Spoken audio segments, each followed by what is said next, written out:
This is Kris McGregor. The work of Discerning Hearts really could not continue without your prayers and support. Between now and December 31st, please consider making a year-end tax-deductible gift. Click the Donate button on discerninghearts.com or inside the Discerning Hearts free app. Your generous support will allow us to continue the programming you have come to expect from us, like those from Father Timothy Gallagher, Dr. Anthony Lillis, Monsignor John Esseff, Archbishop George Lucas, and so many more. Please prayerfully consider supporting our mission, which is dedicated to those on the spiritual journey. Thank you, and God bless from all of us at Discerning Hearts. DiscerningHearts.com presents Saint Thérèse and Marie, the story of two cousins with Father Timothy Gallagher. Father Gallagher is a member of the Oblates of the Virgin Mary, a religious community dedicated to retreats and spiritual formation, according to the spiritual exercises of St. Ignatius of Loyola. Father Gallagher is featured on several series on the EWTN television network, including Living the Discerning Life. He's the author of numerous books on the teachings of St. Ignatius of Loyola, as well as on the teachings of Venerable Bruno Lanteri, founder of the Oblates of the Virgin Mary. Saint Thérèse and Marie, the story of two cousins with Father Timothy Gallagher. I'm your host, Kris McGregor.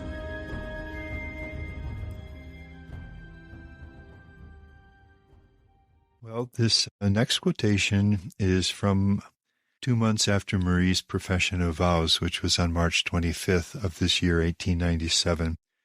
So we are now on June 2nd, a couple of months later, and this is the day that Marie receives the veil. So the way this was done in Thérèse's time was that there were two ceremonies when a sister made her definitive commitment to the Carmelite life. The primary ceremony was the profession of vows, and these were perpetual vows. There were no temporary vows then.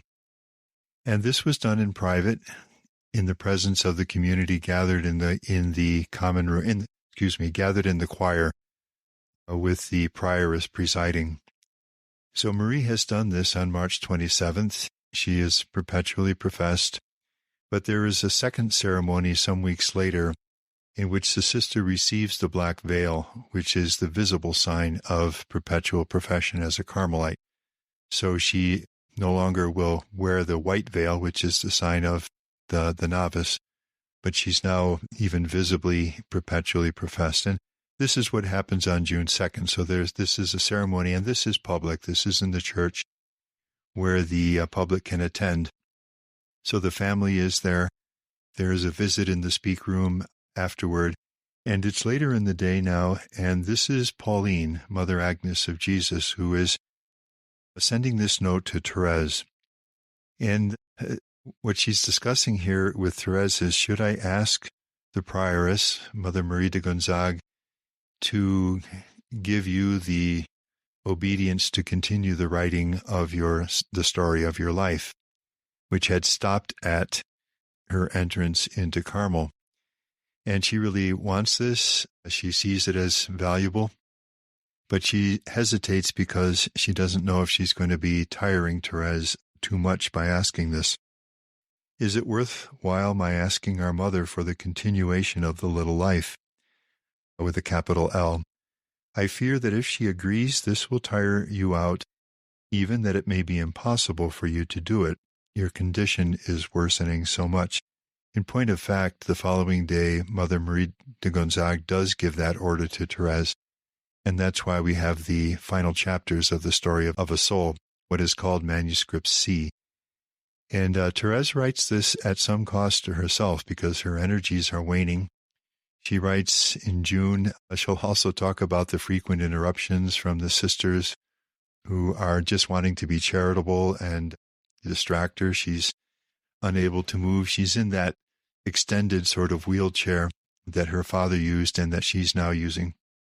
And she continues the writing into July, when finally her energy just gives out and she's simply unable to continue.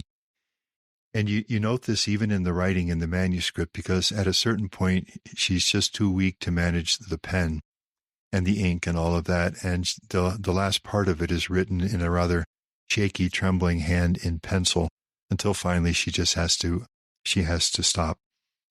But at this point, Pauline, Mother Agnes of Jesus, is wondering whether she should go ahead with this. And then she says more personally, when I think you are about to die, I would have really been happy to have something from you this year. I mean the continuation of your little life. That is, I'd really love to see the story of your life continue in writing. I no longer know what position to take. I would like to let you leave, that is, to go to the Lord, and at the same time keep you here. I still did not know how much I loved you. In fact, Pauline will be the one who, in a primary way, will accompany Thérèse through the final months. Her sister Celine will also be very close to her because when she entered, they assigned her to the infirmary. And I haven't seen this said in the writing, but I could well imagine that having seen her care of her father over those 6 years, they must have felt that she was well able to do this and to do it well. So for that reason, too, she will be very close to Thérèse throughout the final months. And then a reference to Sister Marie of the Eucharist, our Marie. Sister Marie of the Eucharist really tired me out just now with her chatter over her scruples. I almost had a lump in my throat from it. So in the midst of all of this, of course, it's Marie's Veil Day and the visit with the family, Thérèse, the worries about her health, what to do about the story of a soul, all of this. And then, do I want to let you go to the Lord? Do I want you to stay? I'm just realizing how deeply I love all of this going on. And Marie comes to her and is pouring out the story of her scruples and her woes and her troubles and her sorrows. And Pauline is finding this almost unbearable. You just get the sense that without expressing it, she would just want to say, back off. This is not the time. Just stop.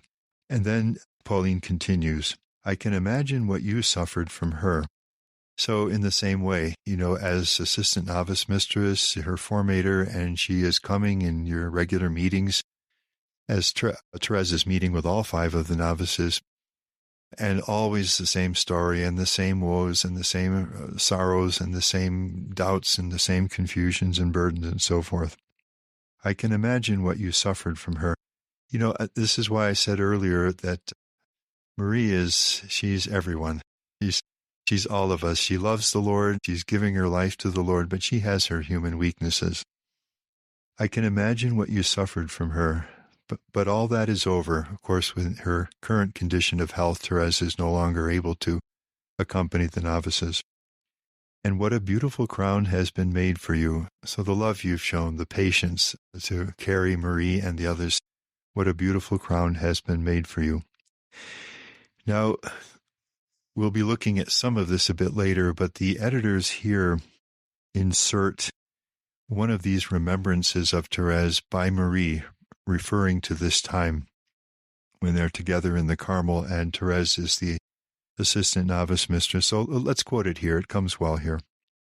How many times she spoke these words to me. I beg you, be busied a little less with yourself. Occupy yourself with loving God and forget about yourself. So that's the shift that Marie needs to make. Don't get caught up in this vortex of your worries and remember how we've seen earlier that she feels that she's sinned seriously when they're in Paris and she shouldn't go to communion and all of this going on. So this is Therese's basic answer to her. Be busied a little less with yourself. Occupy yourself with loving God and forget about yourself. All your scruples, these are just a lot of self-seeking. So that's pretty blunt and pretty forthright. And it's right. It's the message that Marie needs to hear. And I think I've quoted earlier how one of the best commentators on Thérèse, Bishop Guy Gaucher, comments that Thérèse's guidance for these novices can be summed up in 2 words. It was firm, and that's what you see here, and it was tender. It was affectionate, and the novices knew that. And that's a pretty good recipe for raising children, for any responsibility that we have. And I think we can add maybe another quality too, and that it was wise, in the sense that it was perceptive. Therese understands and knows well the person that she has before her. And what comes to mind as I'm saying that is Therese's comment to one of her sisters in another setting that no two people can be loved in the same way. Each person is different, and love needs to take a different shape for each person. And Therese is a master at this. He just does this to perfection. So she goes on to say, your griefs, your sorrows, all that is centered on yourself. And here's an image. It is like spinning around on the same pivot, which is pretty good. You know, you wind up one of these spinning tops and it starts spinning and all this energy and motion and movement, and it's going nowhere. It's just all staying in the same place. I beg you, and then this sums up everything here. I beg you, forget yourself. Think of saving souls. She used to be repeating this every time I was with her for direction, and that's notable. Every time they meet, over and over again, this is what Therese is saying to her. Forget yourself. Think of saving souls, which is the great apostolic center for Therese. This is why we're in Carmel. This is why we're in the heart of the church, which is love. Because by living the day, with its many occupations and its small struggles and joys and all that fill the day, by living that with all the generosity that we can for the Lord, which is the active part of the little way, and something all of us can do. By doing that, we are assisting in Jesus' work of redemption, of salvation. Souls will be saved eternally if we live that way, and that's the real focus. So think less about yourself and all your woes and so on, and dedicate your energies in this outward apostolic sense. Live your day such that souls will be saved by the grace of your sacrifices, your prayer, your reaching out to people who may be difficult for you, extending yourself when it would be easier to pull back, and so forth. And that's a profound thing because that's true of every vocation. And it brings to mind Zélie and something that she says in one of her letters, now Saint Zélie, obviously, and she says she was born to have children, and that is that her sister, her daughter's comment that she wanted children because they would be so many more souls to enjoy eternal life with God forever. So in whatever vocation, Therese, patron of the missions, who never traveled anywhere outside the Carmel when she entered, it's that outward. What also comes to mind is St. John Paul II's law of the gift. As long as we center on ourselves and seek to be happy by pursuing our own time, our own plans, our own projects, we'll never be happy. But when we make the gift of ourselves in love to another, family members, a spouse, children, students, that if we're teachers, people that we serve, a priest in his parish, a nun in her ministry, when we make the gift of ourselves in love, first of all to God, and then in God for others, a wonderful thing happens. We become happy. That's the law of the gift. He who would save his life will lose it. It's that whole gospel paradox. And that's the whole direction in which she's urging Marie to travel. So that's just a glimpse of Marie in these last few years and under Therese's guidance. Now, the next thing we're going to look at is actually stepping back chronologically, because we move now into the final months of Therese's life and I'd say the culminating part of this relationship of these two cousins. Therese has about 4 months left to live at this point. We're in June of 1897. And this will be the summit of everything. As she lives her little way, as she wants to die of love, all the different things. She's a victim of merciful love, all these things that are occurring in her life, and then the darkness of faith and what become at times just simply atrocious physical pains in the course of these months. But so that's going to take center stage in this final stage of their relationship. Final with an asterisk, because after Therese's death, Marie, in the communion of saints, has a very lively relationship with Therese, which continues, and she'll frequently refer to Therese and things that she said and favors that she's receiving and so forth. But in terms of when they're both together living, in this world, this is the final stage. But Thérèse's illness doesn't begin only in these final months. And I want to quote just one letter, which takes us back 3 years. So at this point, Celine has entered the Carmel, Marie has not. And she has just had a visit in the speak room. Thérèse has been there. And Marie writes to Celine to express her concern about what the state of health of Thérèse. So this is October 21st, 1894. I hope my little Thérèse takes care of herself. Yesterday I found her voice noticeably changed, and the sisters noted this actually, that Thérèse's voice, and this is for several years before the final illness, that her voice would get hoarse at times, and quite frequently. I have spoken to Francis, so that's Jean's husband, Francois, who is the doctor. I have spoken to Francis about her. It is absolutely necessary for her to look after herself properly. At present, it is nothing serious, but it could become so at any time, and then there would no longer be any cure to help her, and that's Marie's worry. Marie is very alive to medical things. She's the daughter of a pharmacist. She's the sister-in-law of a doctor, and she has been the one who has helped her mother. Her mother, Celine, had poor health and at times would need care, and Marie was the one who would come to the fore. I know I mentioned earlier that Francois, Jean's husband, was called the big doctor, and Marie's nickname was the little doctor. So she has, in fact, in her letters in these months, you really see an attention to medical detail that you don't get in the other letters, which is another reason why it's kind of providential that she was there as a witness at that time, because many of the strictly medical details that we have, her symptoms day by day, and then the various remedies the doctors tried, we have those from her letters. So at this point, she's saying that she can very well get better now if she takes constant care of herself, but she really needs to do that. She needs above all frequent gargles, so that remedy. My little Thérèse must obey the doctor's instruction. Francis specializes in these diseases, and so the commentator here raises a question. Had Francis already diagnosed at this stage what the illness was? It's noteworthy that nobody, at least in all of the records we have, ever used the word tuberculosis until Francois uses it in mid to late August when he has a visit. What happens is that the regular physician, Dr. de Cornière, is on vacation, and so Francis comes to visit Thérèse, which he does several times. And then Marie writes a letter to her parents, who are also away at this time, and uses the word tuberculosis, which it's the first time that we have it.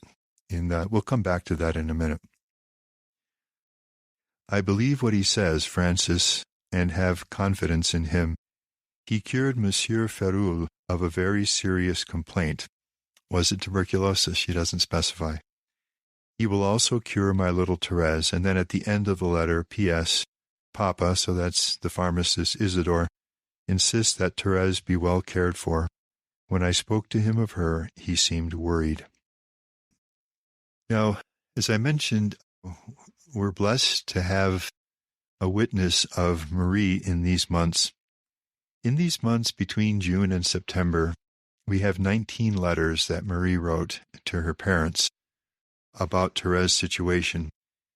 This is the summer, and in the summer, as usual, her parents go to the Château of La Muse, and so they're not in Lisieux, and so Marie, and she's given permission, which is another blessing, and another thing for which we need to thank Mother Marie de Gonzague, to keep them abreast almost daily sometimes of Thérèse's situation.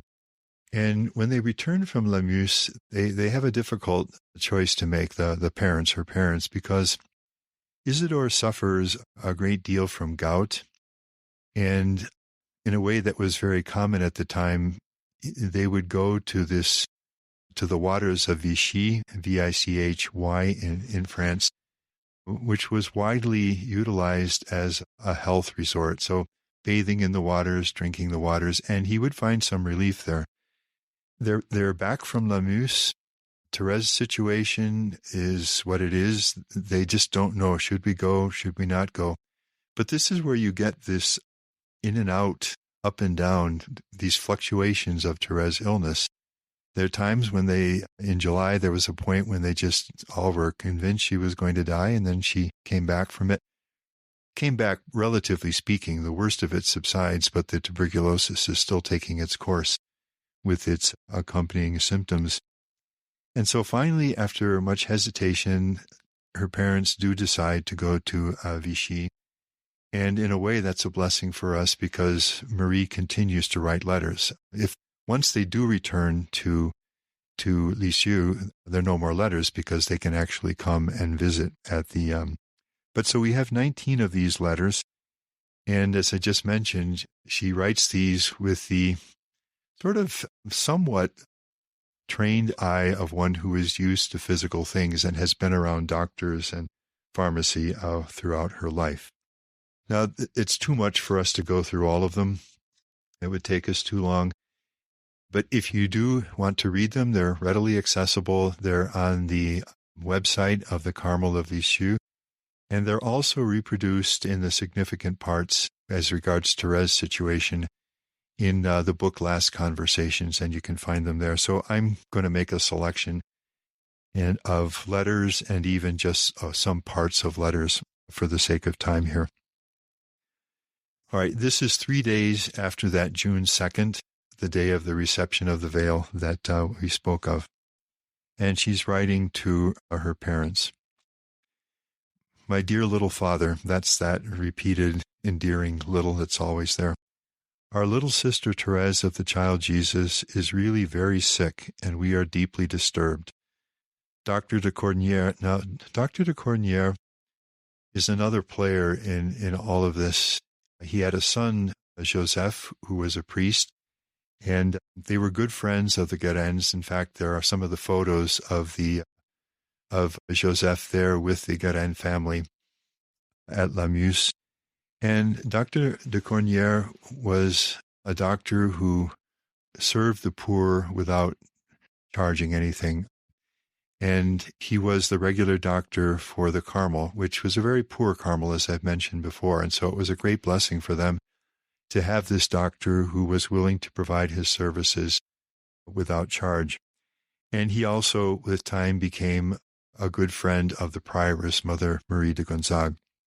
So he is the regular doctor assisting Thérèse throughout these months. Dr. de Cournier has come to see her this morning. She's up and around, so Thérèse at this point is still able to walk.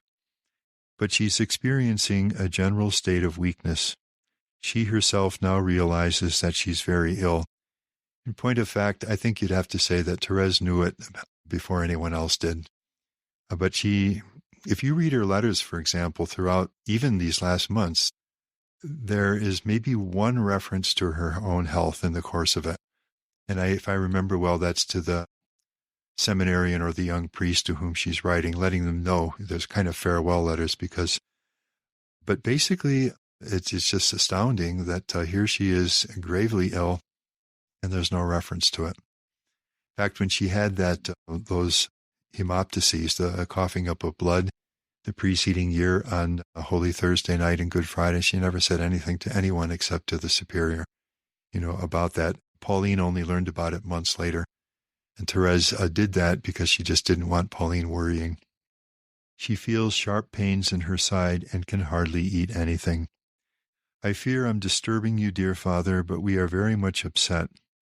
If you could only see the progress her illness has made in 1 week, and even since I received the veil, which was 3 days earlier, and things have worsened since then. She's in a state of great exhaustion. She feels at times, as she tells us, agonies, as though she were going to die. She feels that life is leaving her. So you have all the symptoms of tuberculosis, very high fever. She would sweat profusely. And there were times when day after day, and sometimes repeatedly in the day, she would cough up blood. That continued. She lost weight. She was becoming emaciated. What was striking about this was that her face remained essentially unchanged throughout the illness. In fact, if you look at the photos, you'd have no idea from her face that she's ill. The only place you could see it, because the habit covered everything else, was the thinness of her hands. I mean, so little did it show, and she worked so much at being cheerful that many of the sisters never really believed that she was that ill until well into the illness, when it became as apparent as it did. Would Mama please send us some little dishes for her? And this is another reason why Marie has permission to write, because Isidore and Celine are the great, really the only benefactor of the Carmel at this time. And they are constantly purchasing remedies from the pharmacy for her, or sending food that they think is going to be good for her. They're constantly doing this. And so Marie is the one who is asked to write to thank them. And as she does this, she updates them on Thérèse's situation. She, that is her mother Celine, will be able to choose nice things which will do our little angel some good. I believe she is going to fly away to heaven very soon. She said last night, "I will be content to die or to live, for I will only what God wills. Everything is for her love." That's said so simply there, but if you read the last conversations, it took Thérèse a while to reach this point where she was just completely abandoned. If you want me to live, I'll live. If you want me to die, I'll die. Part of it was because the sufferings were so great as she went through this, that the thought of going through all of this and not dying became burdensome, in a sense that I would have to do all this again, at some point. And then the times when she's convinced she's about to die, and then she has a recovery, and then the relapses. And finally, I know I quoted earlier when she says to Pauline, "You can worry about dates. I'm through with that. I've been, prepared for death and then let down, and this has happened so often that I'm simply abandoned." Now, this next letter is a month later, and so we are into July now. And July, August, September, this is the real height of the tuberculosis. So July 8th, 1897. Dear little father, I come to give you news of your little queen's health. The news is more and more disturbing. Yesterday, Dr. de Cournières came twice during the day. He's terribly worried. And then she writes, it's not tuberculosis, but an accident which happened to the lungs, a real lung congestion. Now, just a comment on that, because that's obviously wrong. It very much was tuberculosis. And Bishop Gaucher comments that there are two ways to understand this. One is that in the state of medicine in 1897, with regard to tuberculosis, it was not impossible that a doctor could misdiagnose the symptoms. If that's true, however, you have to deal with the fact that Dr. de Cournières, although in no case do we see him using the word tuberculosis, prescribes all of the remedies that were prescribed for tubercular patients at the time. So his treatment of it is the treatment that would be given to tuberculosis. The second hypothesis is that it was a deliberate choice not to use the word. In the way today, for example, that when you get tests back from the doctor and it turns out to be cancer, and you want to find a gentler way to say it to the person so that the person won't be so crushed. Tuberculosis was a powerful word at the time. There was no remedy for it. And it was painful, and it would lead to death. And so it's quite likely that everyone around Thérèse was taking that approach. They just wouldn't use the word. So like Marie here, they speak of a chest complaint and so forth. Whichever of those hypotheses is the case, when we get to August, so we're in the second half of August, and she dies September 30th. At this point, Dr. de Cournières goes on vacation with his family. And so you have this space where Thérèse, and it's in the worst of her sufferings when she doesn't have a doctor. It's a very painful time for her. But Francis, the Dr. Francois Lanéel, he does come in the latter part of August, and they allow him to visit. And it's quite striking, actually. Again, it would take us too much time, but he writes a letter to Isidore and Celine describing this. When he is in there, he asks for permission and doesn't wait for an answer, and he kisses Therese, on the forehead. He just wants to do that. But when Marie writes to her parents after his visit, she says this: he told us that the tuberculosis had reached its final stage. So Francois is using that title, the word, at this point. But earlier, as far as we know, the word hasn't been used. And then he also, as Marie tells her parents, indicates to them that because of the advanced stage of the disease, there really was nothing he could do for Thérèse at this point. And as I say, there was no cure for it at that time. And then a number of the physical details. Yesterday, she coughed up blood twice, and all through the remainder of the day, she was coughing up blood. So we can just imagine what Thérèse is going through in this illness. Bishop Gaucher says at one point that you can really only fully understand Thérèse when you see how she lived the last 6 months of her life. It's the apex. It's when she's living all the insights, but living them now in a situation in which she is supremely tried. Another of his comments is worth mentioning, too, that you can think of a person who is suffering just terrible, terrible physical pain, let's say from an illness, and you can think of another person who has no physical pain, but is suffering terribly on the spiritual or moral level, emotionally, some terrible burden. Thérèse has both. Thérèse has both. She is in that deep darkness on the level of faith, making acts of faith, she says, more than she ever has before, writing out the creed in her blood even. This is the warrior standing strong, both physically and interiorly, emotionally, spiritually, in great pain.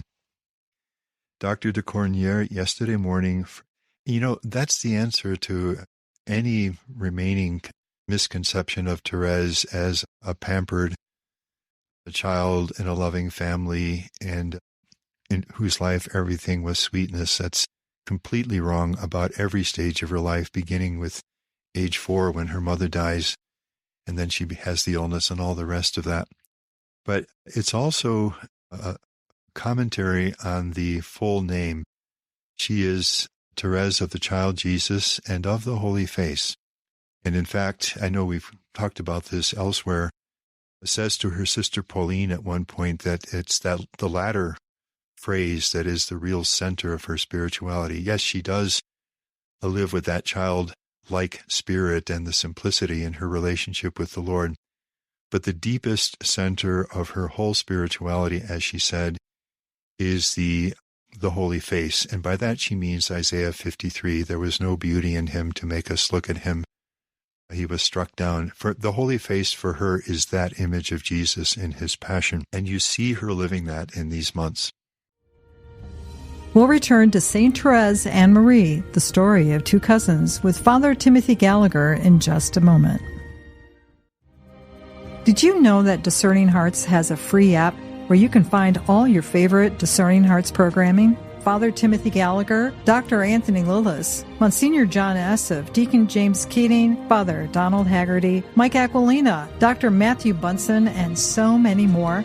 They're all available on the free Discerning Hearts app. Over 3,000 spiritual formation programs and prayers, all available to you with no hidden fees or subscriptions. Did you also know that you can listen to Discerning Hearts programming wherever you download your favorite podcasts, like Apple Podcasts, Google Play, iHeartRadio, Spotify, even on Audible, as well as numerous other worldwide podcast streaming platforms. And did you know that Discerning Hearts also has a YouTube channel? Be sure to check out all these different places where you can find Discerning Hearts Catholic podcasts dedicated to those on the spiritual journey.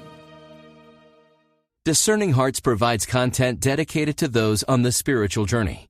To continue production of these videos, prayers, and more, go to discerninghearts.com and click the donate link found there or inside the free Discerning Hearts app to make your donation. Thanks, and God bless. We now return to St. Therese and Marie, the story of two cousins, with Father Timothy Gallagher. Portrait you're giving us is one we don't hear about very often. the image that you described of the little girl who had maybe a little precocious, threw herself down at the feet of the Pope. I mean, the surface expression of her, and even living out the little way. Sometimes, we don't have that deep, deep sense of the cross that she's carrying during those later months. I mean, you're beginning to really shine a light in an area. And I wonder, my question is, Father, why do you suppose after all this time that isn't more of a focus when the conversation's about Therese? That image, we always see the passion of Christ and we gaze upon the crucifix. And that we understand that suffering. I don't know, though, when we gaze upon the images of Therese, I don't know if we have that type of comprehension of her passion. Yes, I think the reason for that, well, maybe I can say there are two reasons. Therese dies in 1897, and she's canonized in 1925. Until that point, what we know as the book of her last conversations was unpublished. These last conversations, in great part, were written by Pauline, so day by day she accompanies Therese, and even as they're together, she has a notebook and she's writing down the things that Therese says and does. I wonder what that cost Therese, to have that happening. Pauline at this point has no idea that any of this will ever be published. They're just remembrances of her sister that she wants to keep. And so they're extensive. Day by day, sometimes you'll have 8-10 entries in the course of a day. And this is the central part of the book of the last conversations.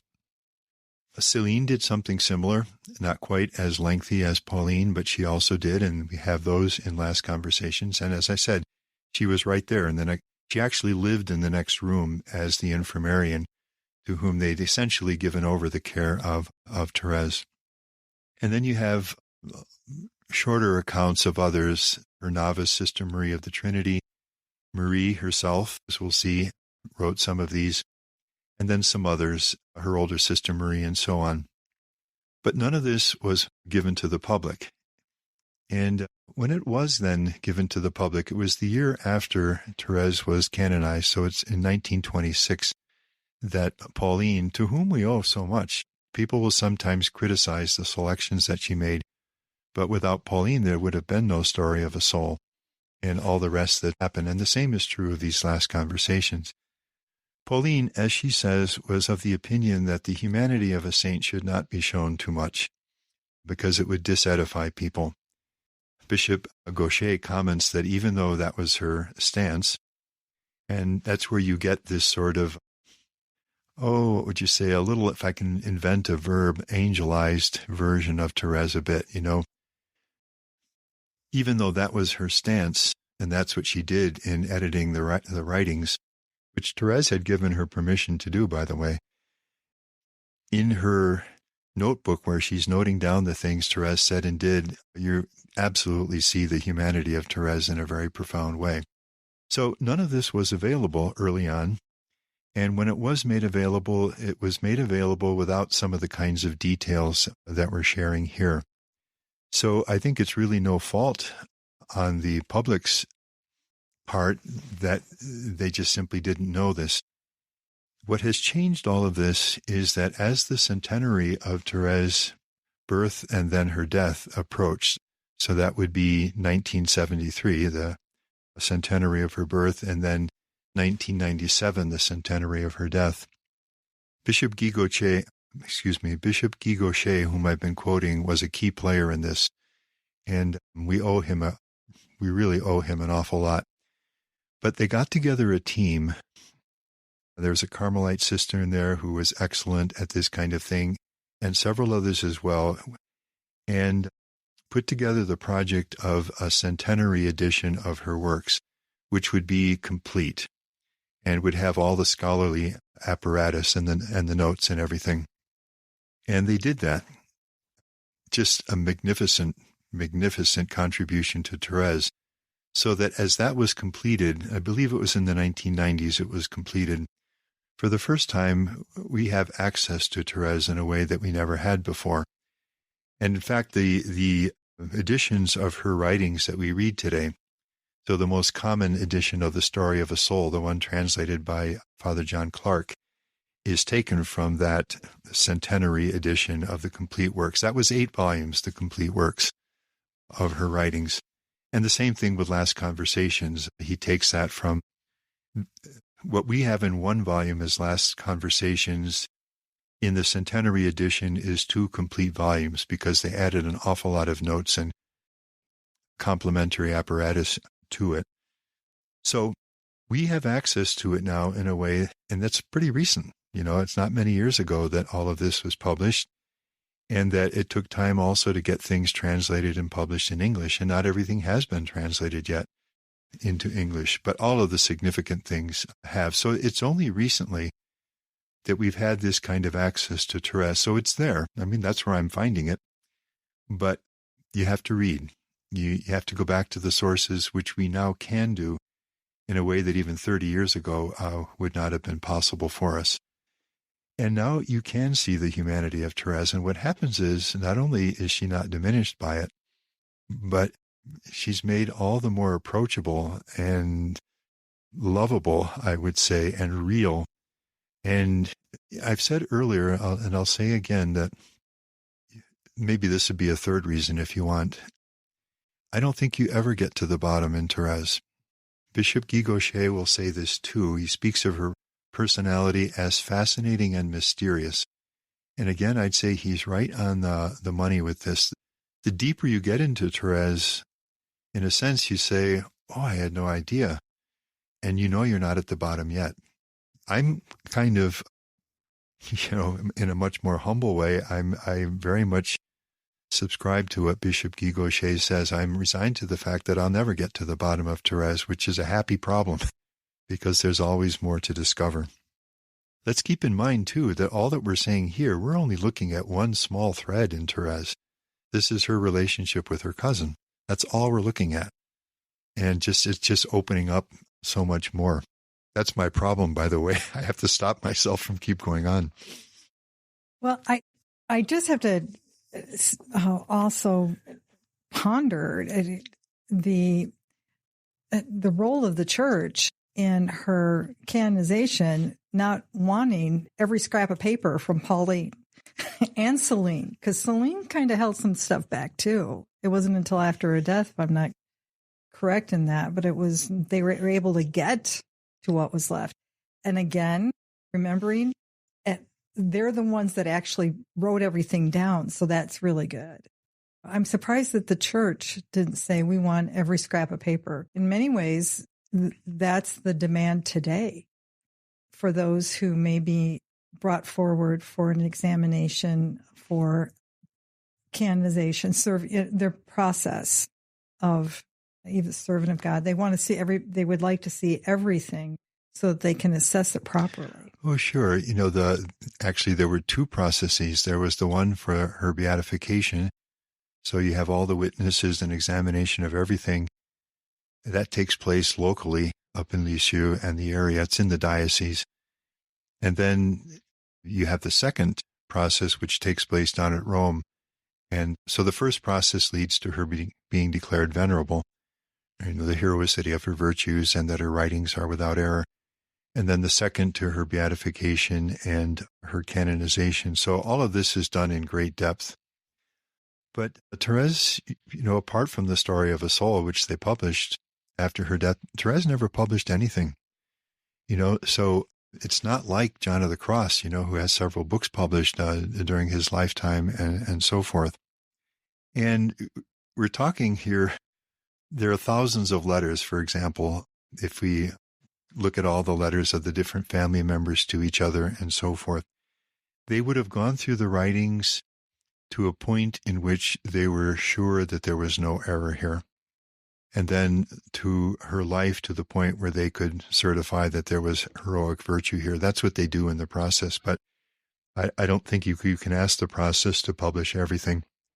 If I look at our own founders' cause of canonization, for his being declared venerable.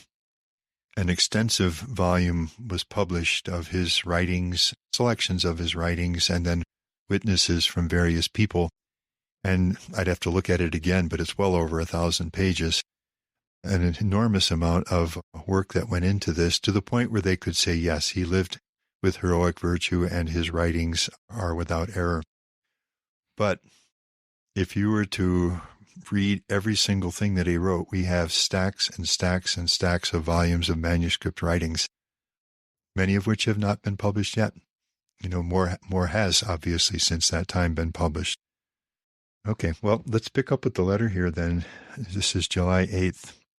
Dr. de Cornières yesterday morning forbade her to make any movements. It's just going to harm you because of the wound there. He won't even allow her to be taken down to the infirmary.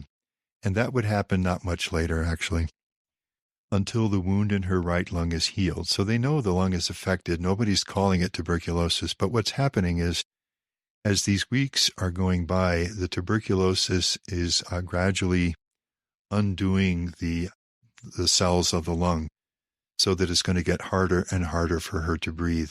Eventually, the right lung will be completely destroyed, and then the tuberculosis moves to the left. And finally, in the latter stages, she's struggling to breathe with about just a quarter of what we all have to breathe. So that process is happening. Although at this point, he's talking about that right lung being healed. She is constantly taking ice, a drink which is to stop the blood. Let me read a few more sentences here, and then I'll make a comment. I think, too, she's being given mustard poultices and mustard under other forms. The doctor is caring for her admirably. He applied 2 dry cups. Now, what does all that mean? Not only does Thérèse have these terrible physical pains as she's dying from the tuberculosis, but the remedies that were common in the medicine of the time, they make you wince, even just to when you hear what they are. So these mustard poultices, the belief was that if the skin blistered, it was going to ease the congestion in the lungs, and so they would apply hot mustard poultices to the skin, which would raise blisters. And we have comments that whenever they did this to Thérèse, it would take her a day to recover from it. And another seems to, at least to me, even worse. It was called points of fire, point de feu. And in this, and we have accounts of this, of Dr. de Cornières there, and you heat a needle, a pin, to when it's red hot, and then you apply it to the skin. And on one occasion, at least, this is done 500 times. And you have Céline is holding Thérèse as all of this is happening.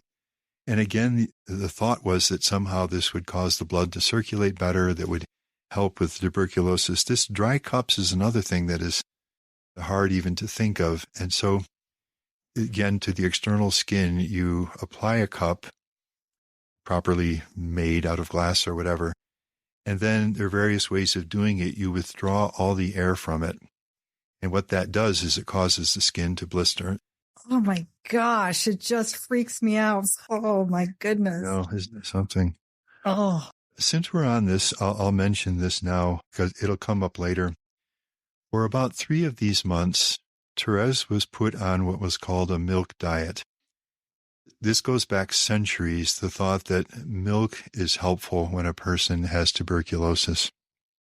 I think today the doctors would simply say there's no basis to this, but it was common practice. That's what I mean earlier by saying that Dr. de Cornières was simply following the protocols that would have been followed with tuberculosis at the time. Thérèse had never been able to digest milk. She just couldn't keep it down. Milk was always painful for her whenever she was constrained to have it. And at this point, she's barely able to eat very much. And of course, that's a problem. I mean, that's where you get the loss of weight and becoming so emaciated. And so Dr. de Cornières does what any knowledgeable doctor at the time would have done, and that is he prescribes this milk diet. And this is a kind of milk which was obtained at the pharmacists, and in French, lait maternisé, maternalized milk in a clumsy transliteration. So it was heavier, it was more condensed than regular milk.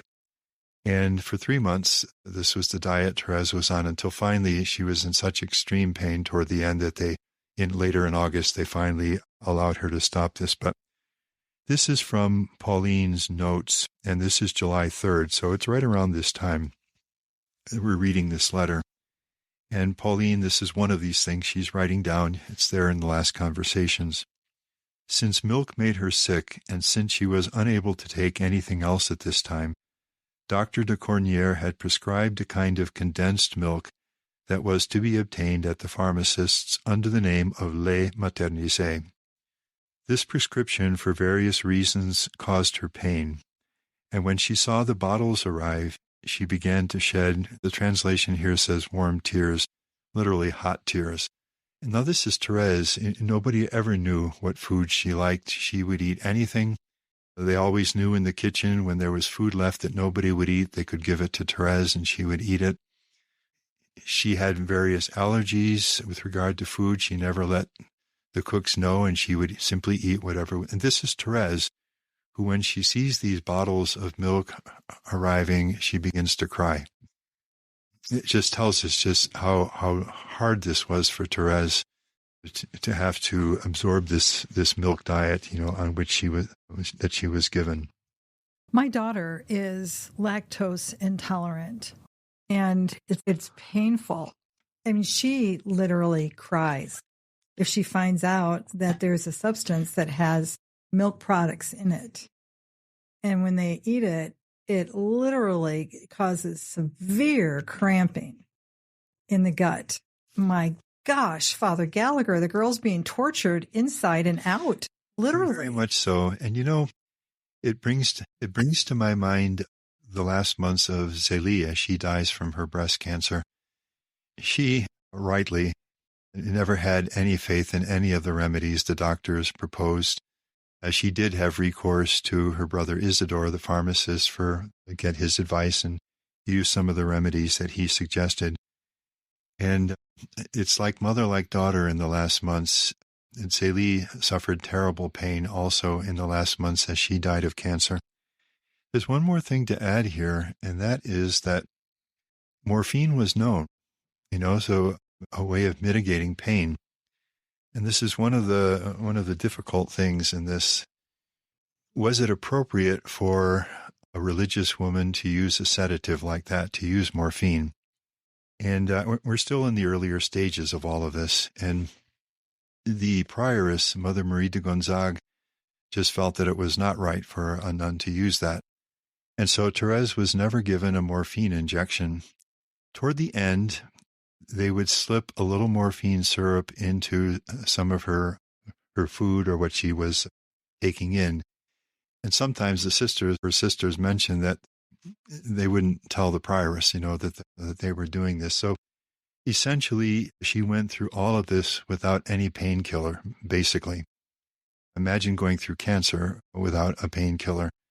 So that's why I said earlier her sufferings were simply atrocious. Now, there were times of remission when the sufferings would come back down from that kind of peak torment. And that's why nobody quite understood all of this. But there were peak times, and in August especially, there were close to 2 weeks of just about the worst pain. Therese will say later, she said, I never dreamed that anyone could suffer this much. And remember how she also says, I don't know how people without faith don't commit suicide.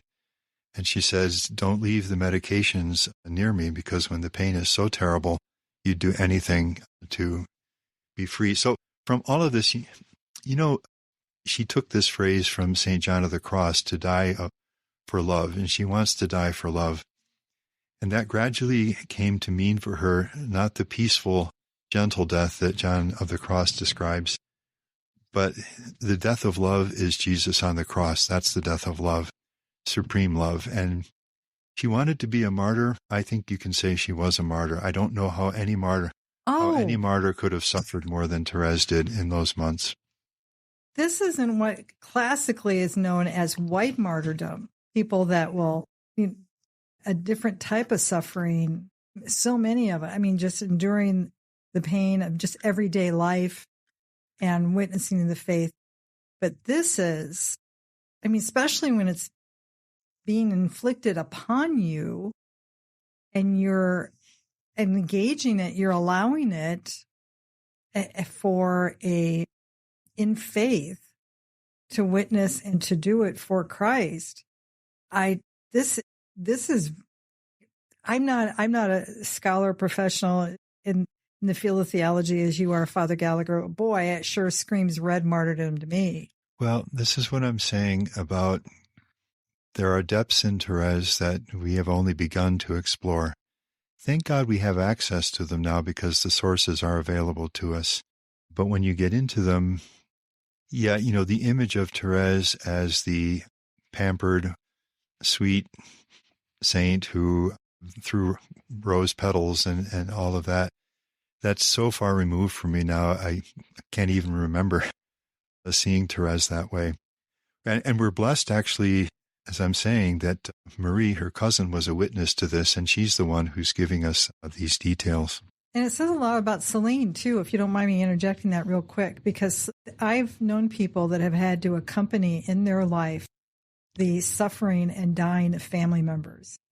And Celine literally had to witness not only her mother's at a young age and the death of siblings at a young age, but also accompanying her father for years. This wasn't a blink of an eye, and helping her sister process at Leonie, I'm speaking. But then to go immediately into the Carmel, and what's the first thing that happens? She ends up in a room right next to her beloved dying sister. There's a mystery right there. Well, if we want to keep the chronology, this happens in Celine's third year in the Carmel.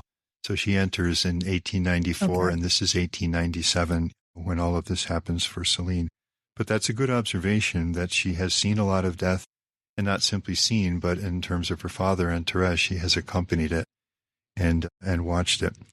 You can read her reflections on all of this because, as I said, she too kept a notebook, and that's there in the last conversations.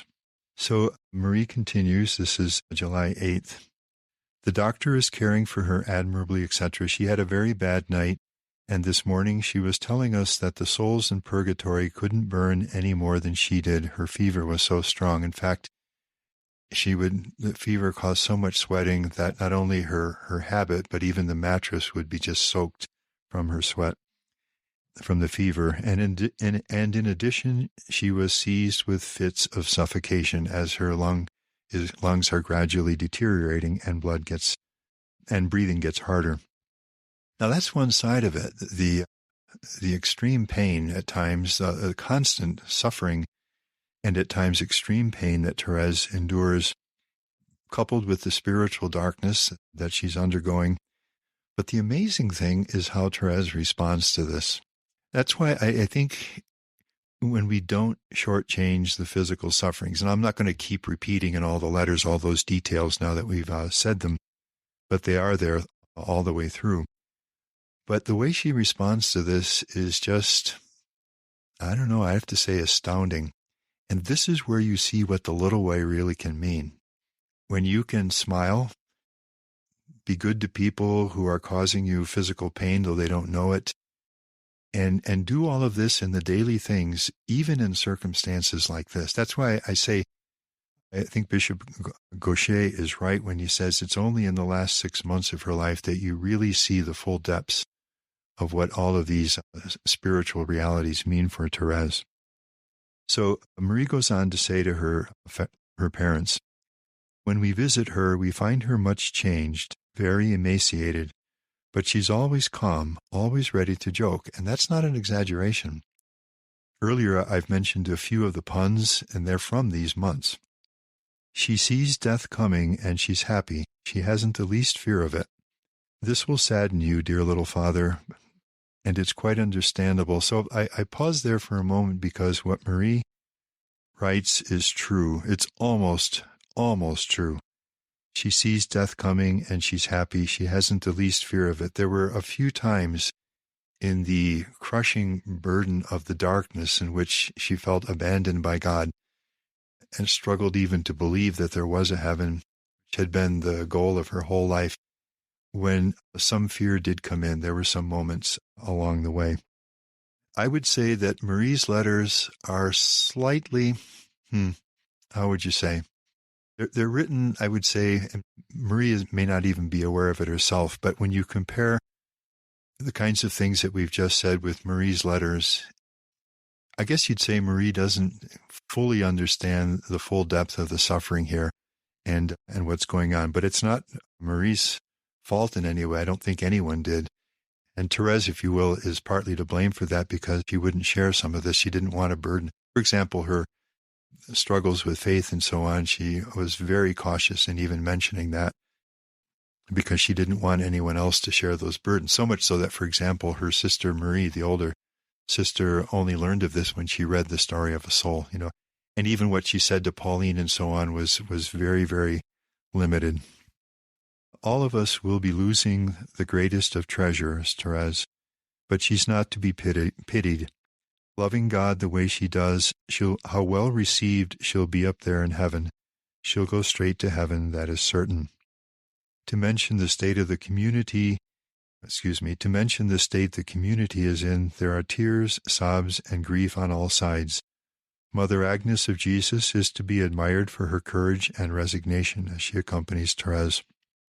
Our Mother Prioress has a real motherly tenderness toward all of us in the midst of the greatest of pains. For Sister Thérèse of the Child Jesus was her greatest treasure.